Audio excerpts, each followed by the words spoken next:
Bonjour et bienvenue sur la chaîne Neftys Yu-Gi-Oh! Aujourd'hui, petit tutoriel un peu plus relax dans lequel on va apprendre à mélanger comme Yu-Gi dans l'animé. La plupart du temps, on aura tendance à couper notre deck carte par carte, comme ça, en 4 ou 5 parties. Dans l'animé, c'est un petit peu différent puisqu'ils prennent directement le deck de l'adversaire et mélangent comme ceci.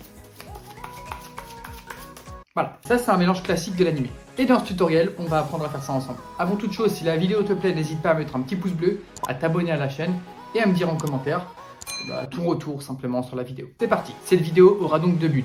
Le premier, c'est de t'apprendre à mélanger comme dans l'animé parce que c'est toujours sympa de savoir le faire. Ça rajoute un petit côté confiance en toi que les adversaires vont tout de suite capter. D'ailleurs, certains m'ont déjà demandé comment est-ce que je faisais pour mélanger comme ça. Alors je vous rassure, c'est pas infaisable, hein. Mais ça demande quand même une maîtrise particulière des cartes. La deuxième chose que je voulais vous dire, c'est que je vais également faire un petit peu de prévention dans cette vidéo. Je vais parler de quelques techniques que certaines personnes pourraient utiliser pour justement manipuler les cartes, parce qu'une personne qui sait manipuler un deck correctement au mélange peut facilement se mettre des starters au début de la partie. Donc voilà, on va commencer directement par le mélange. Donc ce que je vous conseille d'abord, si vous ne savez pas le faire, c'est de commencer avec des cartes qui ne sont pas slivées. Voilà, pas forcément neuf. L'idée c'est d'abord d'apprendre simplement la manipulation en question. Parce que si vous faites ça avec un deck qui est slivé, et le mien il est double slivé, le problème c'est que les sleeves ça glisse beaucoup plus que les cartes et donc potentiellement on peut plus facilement se rater. Niveau taille c'est pas la même chose quoi.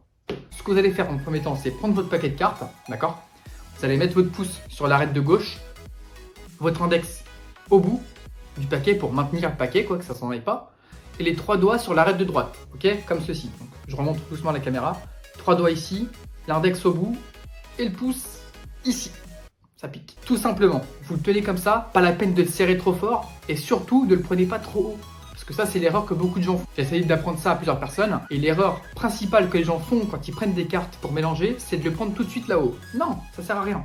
Vous le prenez tranquillement au milieu, voilà, vous laissez les parties de vos doigts ici qu'on puisse faire une pression. Vous prenez votre deck au milieu et ensuite, ce qu'on va faire, c'est qu'on va prendre la deuxième main, on va vraiment soutenir tout le dessous du paquet, de sorte à ce que quand on va faire le premier mélange, on aura ça. 5 cartes et tout le reste ici. On prend, hop, on relâche la main, on maintient les cartes quand même. On repose le paquet comme ça, toujours en plongée comme ça. Tac. Les doigts effectuent à nouveau une nouvelle pression sur le dessus du paquet. Et pareil que précédemment, ce qu'on va faire, c'est qu'on va encore une fois prendre quelques cartes. Hop, comme ça, comme ça, comme ça, comme ça. Et ainsi de suite. Voilà. On reprend doucement, tac. Donc là, c'est vraiment basique, hein. Mais concrètement, dans l'animé, c'est comme ça qu'ils mélangent. Voilà. Donc une fois qu'on maîtrise ça, on peut passer aux cartes qui sont slivées. Parce que la plupart du temps, quand vous jouerez en tournoi, vous aurez des sleeves. Et attention, parce qu'en gros tournoi, le problème, c'est que vous devriez avoir des sleeves neuves avant le tournoi. Donc ça veut dire des sleeves qui glissent énormément. Évitez ça en gros tournoi, hein. Si vous allez faire un WCQ, on évite. Maintenant, on va le faire avec un deck slivé parce que c'est quand même plus gros et ça demande plus de maîtrise. Donc là, pareil, encore une fois, hop, en fonction des sleeves qu'on a, on va y aller.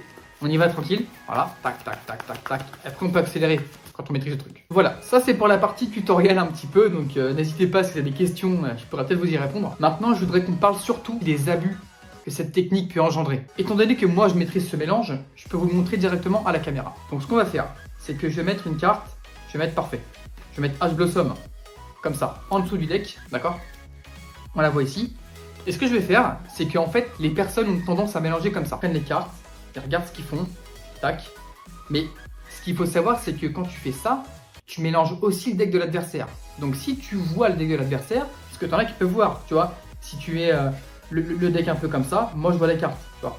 Donc on fait ça, on cherche une brique dans le deck, on la met en dessous, et ensuite on effectue ce mélange. Donc là, c'est Affront Raflux Griffrayer qui est en dessous, donc, potentiellement une brique en main de départ, mais ça dépend.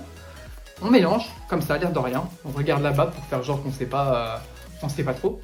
Et là, je dévoile la carte de dessus, c'est l'Imperm. La deuxième, c'est l'Affront Raflure. C'est-à-dire que la carte, je vais observer. Et ensuite, ce que j'ai fait, c'est que dès que j'ai vu qu'il y avait une brique en dessous, hop, je mélange comme si de rien n'était. Et là, c'est pas une brique, c'est Richard, parce que j'en ai besoin. Mais voilà, en gros, l'idée, c'est ça. C'est soit, pour nous, on se met un starter, donc Richard, c'est un bon starter. Mais si c'est pour un adversaire, on peut aussi mettre une brique derrière. Et ça, c'est un problème. Parce que du coup, une personne qui connaît ça, elle pourrait potentiellement manipuler votre deck. C'est pour ça que je vous dis, une fois que l'adversaire a mélangé votre deck, coupez-le en deux quand même. À voir après en fonction du contexte, mais méfiez-vous en tout cas. Maintenant, j'aimerais parler aussi des mélanges traditionnels qu'on voit en tournoi. La plupart du temps, quand vous mélangez un deck en tournoi, la majorité des joueurs vont couper leur deck en 5, 6, 7 ou 8 parties. Ok. Il faut savoir, c'est que les joueurs ont tendance à faire ça. Hop, hop, hop. On remet les cartes sur le dessus. Moi, je fais toujours en 7 parties. Sauf que ce problème-là, on va le voir ensemble parce que je trouve que c'est intéressant d'en parler. Partons d'un principe mathématique très simple. Si mon deck contient 42 cartes, que je le découpe en 7 parties, ça fait 7 tas de cartes de 6 cartes chacune. Ça veut dire que dans chaque tas, je peux mettre un starter, hop, les empiler, comme ça, mine de rien. L'adversaire a bien vu que j'étais honnête. Je coupe mon deck, je le remets en deux, toujours à peu près à la moitié. Comme ça, mes starters ne bougeront pas forcément. Hop, je les mets au-dessus. Et ensuite, je pioche mes cartes. Là, on a plutôt une très bonne main. Au moment du side, on peut très bien, toutes les 7 cartes, on met un starter. 3, 4, 5, 6, 7. Là, je pas quitte. Je vais mettre par exemple fractal. Techniquement, même s'il n'y a pas de preuve de triche, l'adversaire peut le faire aussi. La plupart des personnes, qu'est-ce qu'elles font quand elles side? Elles vont dire, on va dire par exemple, je joue Dragon du Tonnerre. La personne en face de moi veut sider 3 lancers. Qu'est-ce qu'elle fait? Elle enlève ses sleeves. Hop, elle désleeve ses cartes, tout ça. Donc on va dire qu'elle va enlever 3 cartes de son deck, peu importe, on s'en fiche. Tac, elle désleeve ses cartes, machin. Et après, qu'est-ce qu'elle fait? Sur le dessus du deck. Le problème, c'est que non seulement si la personne mélange comme ça, comme je vous l'ai dit, les trois cartes du side sont à côté, d'accord? Donc là, en l'occurrence, en fonction du nombre de cartes du deck et également de la manière de couper ensuite, les starters, elle pourra toucher au moins une carte de son side de deck. En fonction, encore une fois, du nombre de cartes sidées. Si on met 3 starters ici, enfin les 3 cartes du side, et qu'on coupe comme ça, il y a peu de chances qu'on tombe, voilà, vous voyez ce que je veux dire, sur les cartes en question. Et donc en fait, ce qui va se passer, c'est que soit elles vont être au milieu, soit à la fin, soit carrément au début. Là, la personne touche son side directement. Donc ça, c'était un petit peu le point prévention. Donc voilà pour cette vidéo. J'espère que ça vous aura plu. Évidemment, si vous connaissez d'autres techniques de triche, parce qu'il y en aura d'autres forcément, hein, c'est un jeu de cartes, et qui dit jeu de cartes dit forcément triche, marquage des sleeves, peut-être même usure d'une sleeve. Soyez vigilants et n'hésitez pas, encore une fois, à couper le deck de votre adversaire, et pas seulement en deux. Hein. Surtout, le principal, c'est amusez-vous. Parce qu'on est quand même là pour s'amuser dans le jeu. On n'est pas là pour faire la police. Sur ce, je vous dis à très vite pour une prochaine vidéo. N'hésitez pas également à me suggérer des idées de vidéos dans les commentaires. Ce sera avec plaisir que je vous répondrai. Et en attendant, portez-vous bien et soyez productifs. À très vite.